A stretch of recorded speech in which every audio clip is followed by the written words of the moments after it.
Hola profesor, bueno, estamos haciendo este video en este formato debido a que anteriormente nos habíamos juntado y habíamos hecho el video con cámaras y todo, pero hace poquito estábamos revisando el trabajo para ver que estuviera todo bien y cuando fuimos al link del video vimos que estaba corrupto, así que tuvimos que volver a hacerlo. Lamentablemente no podíamos coincidir para juntarnos, así que decidimos hacerlo por este medio. Otra cosa es que no tenemos cámara, ninguno de los dos, así que vamos a estar así, sin cámara, pero decidimos armar un PowerPoint para que, bueno, haya un acompañamiento y haya algo visual. Así que, bueno, empezando con todo, tenemos que arrancar con el conocimiento, que este arranca debido a que el ser humano siempre tuvo la necesidad de producir y transmitir ese conocimiento para poder resolver problemas, tanto materiales como espirituales. Como por ejemplo, esta curiosidad que genera por los fenómenos naturales. Y como bien dice acá, el conocimiento es una construcción social que se produce para resolver estas mismas necesidades. Y, siguiendo con el conocimiento científico, se puede decir que lo podemos dividir en distintas etapas. Claro, por ejemplo, a la primera etapa se la conoció como la etapa precientífica, que va más o menos desde la antigüedad hasta el siglo XVIII. Y bueno, en este periodo el conocimiento era mezclado con mitos, magia, más arriba de la cultura. De hecho, muchas veces los hechos naturales, como la lluvia, tormentas u otros motivos, eran castigos divinos o representaciones de dioses, dependiendo de la cultura. Sin embargo, en zonas clave como lo fueron Grecia y Roma, se avanzó un poco más. Aunque hubo grandes desarrollos, como la geometría y en otras áreas, la ciencia era considerada más parte de la filosofía y eran ideas especulativas, no estaba relacionada con la realidad. Bien, perfecto. Luego entraríamos en la Edad Media, que acá, principalmente en Occidente, hubo un foco centrado en la teología y el conocimiento se basaba en la autoridad de textos como la Biblia, por lo cual hizo un freno en la investigación de todo Occidente. Sin embargo, acá los países árabes fueron los principales protagonistas de nuevos descubrimientos. Pero luego, hacia los siglos XVII y XVIII, todo empezó a cambiar en Europa, ya que las grandes revoluciones, como la francesa y la industrial, crearon la necesidad de que apareciera la ciencia como la conocemos hoy, siendo así que la ciencia no surge de la nada, sino que es un producto social. Bueno, de hecho, también en esta época podemos ver como los científicos o los que planteaban hipótesis o ideas que no iban de acuerdo a la iglesia eran perseguidos o incluso Sí. asesinados por la iglesia. Ujú. Bueno, luego esta de la Edad Media nos lleva a la etapa científica que comienza el siglo XVII hasta el siglo XX, que justamente coincide con el capitalismo. Acá una figura clave fue Galileo Galilei, ya que impuso el método experimental, que bueno, que es la hipótesis si se acepta o se rechaza a través de la experiencia. Así que gracias a esto, la física ganó un prestigio enorme, sobre todo con Isaac Newton, ya que Bueno, podían realizar las pruebas. sí, sí. Bueno, como vos lo dijiste, por ejemplo, que metiste a Galileo, también, justamente siguiendo con esto de la iglesia, fue perseguido él y muy Claro. cuestionado por la iglesia, siendo que él era el que quería demostrar que el real, la Tierra, no era el centro y que los demás planetas giran alrededor, sino que era el Sol. Pero la misma Sí, iglesia tuvo que salir a decirle que no era así, y cuando quiso demostrar a través del telescopio, le habían dicho: si nosotros vemos que no es así como nosotros decimos, es porque este mismo telescopio está controlado por el diablo. Y claro. tuvo después Que que estaba el salir diablo él, adentro. claro, y después tuvo que él mismo contradecirse a su idea, porque si no lo iban a matar.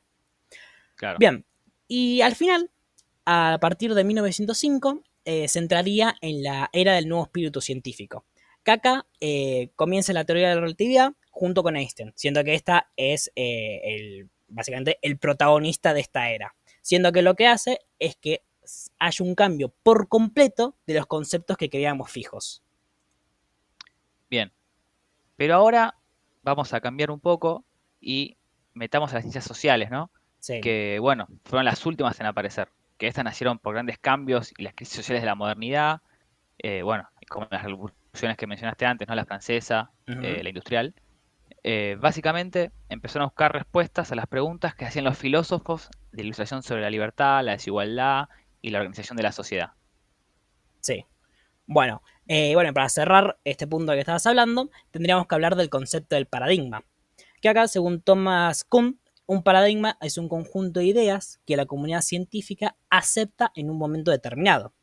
Y este paradigma funciona como un marco, ya que por un lado propone problemas a resolver, pero por otro también establece límites que pueda hacer que ignoremos ciertos problemas o anomalías. Bien como pasó con Leonardo da Vinci, que se lo consideraba en su época como un loco, al tratar de crear Claro. máquinas para volar, porque en ese entonces no se concebía el ser humano que pudiera volar, era solo cosas de aves. Nunca sabía, como justamente no estábamos hechos para volar, se cuestionaba totalmente el hecho de que él hiciera esto, ya que era algo totalmente alejado de la realidad, o lo que se pensaba. Sí, Y sí, Dios siendo, no te dio alas, entonces tenés que caminar. claro, y siendo con esto los paradigmas, se dice que son inconmensurables, ya que sus teorías no se pueden traducir fácilmente entre ellos. Bien, ahora pasemos a la separación de las ciencias, ya que se clasifican en distintos tipos, Hmm. que tenemos dos grandes grupos. Primero tenemos las ciencias formales y las ciencias fácticas. Bien, primero arrancamos con las formales, las cuales acá su objeto de estudio son las entidades abstractas, siendo como por ejemplo la lógica y las matemáticas. Y estas ideas que no dependen ni del tiempo ni del espacio, y que su método es la deducción rigurosa a partir de los axiomas. Bueno, esto es así porque no existe, por ejemplo, un 5 en la Claro, en naturaleza, la ¿no? No es que naturaleza, sí. encontramos números, son ideas humanas, Sí, él mismo las crea para poder. claro, para poder estudiarlas. Claro. Bien, y el otro grupo son las ciencias fácticas, que bueno, eh, en contra de las formales, esta se enfoca en los hechos del mundo físico y lo social. Su Hmm. objetivo es explicar las causas de los fenómenos y por eso necesitan someter sus ideas a la verificación empírica, o sea, poder demostrarlas a través de la experiencia. Y Bien, bueno, dentro de las fácticas podemos encontrar dos subgrupos. bien. Teniendo las ciencias naturales y las ciencias sociales. Ya que por un lado tenemos las ciencias naturales, que estos son relacionados con todo lo que sería física, química o la biología, es decir, el mundo físico. Y el sujeto, acá que investiga, y el objeto que se estudia son claramente distintos. Es decir, claramente si un investigador está estudiando una roca, no tiene ningún tipo de similitud, ¿no? Bien, y justamente Bien, acá lo que se busca en las ciencias naturales es encontrar leyes universales que permitan predecir fenómenos. claro, bueno, y esto de establecer las leyes, ¿no? Claro, sí, sí, como dije, las leyes universales. Bien, después tenemos las ciencias sociales o las humanas, Ujú. que bueno, su objeto de estudio son los hechos humanos, que bueno, cambian muchísimo el contexto, porque no podemos decir que todas las culturas son iguales, ni que todas las sociedades funcionan igual, incluso en barrios ya se ven las diferencias, ¿no? Ujú. Eh, Así que no se puede estudiar una sociedad ni establecer leyes sobre Sí. estas. Y algo fundamental de estas es que el investigador es parte de la sociedad que estudia. O sea, no hay una objetividad, ya que está estudiando puede estar estudiando su misma sociedad y cultura. Claro, así que no puede ser imparcial en lo que investiga Claro, realmente, no porque es es parte 100% de imparcial. ella. Claro. Bien, después, hablando de esto, partiríamos a unos conceptos claves, y junto con el estudio de la Sí, ciencia. Que primero bien, arrancamos con el conocimiento, que bueno, que es sí, una construcción social, ya que lo que producimos y transmitimos en la sociedad sirve para justamente resolver nuestras necesidades, bien como habíamos dicho al principio. Debido a que eso, los valores, las ideologías y las relaciones de poder influyen en qué se investiga y cómo se interpreta la realidad. Y justamente la objetividad total es un ideal casi inalcanzable, y nos acercamos a ella a través de la intersubjetividad, que es básicamente el debate público y libre de ideas. claro. Pero bueno, también hablemos de la ciencia, ¿no? Que esta, como ya dijimos antes, es un producto social que la sociedad necesita para su desarrollo, ya que implica un nivel de abstracción y busca explicar las causas de los fenómenos a través de un conjunto de leyes, como también decíamos antes, ¿no? Ajá, Y también se dice que la ciencia es objetiva porque es pública, o sea que permite la verificación empírica por parte de otros. Todos podemos participar para claro. comprobar las cosas. Muy relacionado a esto está la epistemología, la cual es la disciplina que estudia la ciencia misma y de cómo se logra la objetividad en el conocimiento. Y para analizar esto, se suele hablar de tres contextos, teniendo el contexto de descubrimiento, que se refiere a cómo los intereses sociales, que muchas veces están a través de la clase dominante, influyen en los problemas que se eligen para investigar. Bien. Después tenemos el contexto de validación, que bueno, es donde se busca fundamentar si las proposiciones científicas son verdaderas y como venimos diciendo desde antes, esto se hace verificándolas a través de la experiencia y la realidad.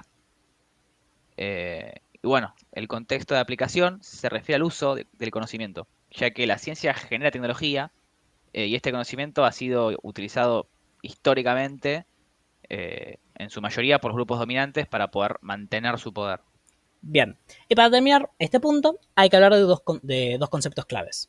Teniendo el lenguaje científico, que busca un lenguaje artificial, riguroso y universal, que a diferencia del lenguaje que usamos todos, que es mucho más ambiguo. Y por otro lado tenemos la lógica, que es la ciencia formal que estudia la estructura del razonamiento para distinguir los argumentos correctos de los incorrectos. Bien, también tenemos distintas tradiciones epistemológicas que, bueno, busca las diferentes corrientes de pensamiento sobre cómo se puede ser objetivo en las ciencias sociales, ¿no? Sí, bien, arrancaríamos con el naturalismo o positivismo, la cual esta corriente propone una ciencia social libre de valores y sostiene que el modelo de las ciencias naturales debe usarse para estudiar la sociedad. Es decir, que la idea es estudiar los hechos sociales desde afuera, como si fueran cosas, para encontrar leyes generales. Bueno, de hecho, se puede ver, por ejemplo, en varios estudios geográficos en la Escuela de Chicago, Sí, con Ernest Burgers y, si no me equivoco, Robert Parks, que sí, buscaban, bueno, explicaban la sociedad usando términos biológicos y estableciendo leyes, explicando, por ejemplo, que una ciudad se formaba concéntricamente y utilizando términos de la biología, sí, aplicándolos a una ciencia social como es la geografía. sí, sí. Muy bien. Por otro lado también tenemos al interpretativismo, que bueno, esta tradición se enfoca más que nada en la particularidad de los fenómenos sociales. La ciencia social tiene que ser objetiva, pero sin olvidar que las acciones tienen un significado y que bueno, están tenidas de valores que van variando dependiendo del contexto histórico. El objetivo no es solo explicar, sino más bien comprender la acción social desde el adentro. Bien, luego pasaríamos al escepticismo, la cual esta corriente es más radical y dice que es imposible alcanzar un conocimiento objetivo de la realidad porque solo podemos confiar en nuestra propia subjetividad. Y esta se enfoca en estudios a pequeña escala y rechaza la idea de estudiar grandes estructuras sociales. Bien, y por último tenemos la escuela crítica o de tradición marxista. Y bien, esta afirma que no existe una ciencia social libre de valores, porque es imposible separar el conocimiento de las condiciones históricas que lo producen. Para ellos el objetivo del pensamiento no es solo interpretar la realidad, sino poder transformarla. Y bueno, la objetividad se alcanza analizando los hechos, poniéndolos en su contexto económico y social, estando dentro de la situación. Muy bien. Bueno, con todo esto que dijimos, ya estaríamos terminando el trabajo. Como le repetimos, profe, disculpe por que haya sido así, no tener cámara y nada, pero lamentablemente no nos pudimos juntar.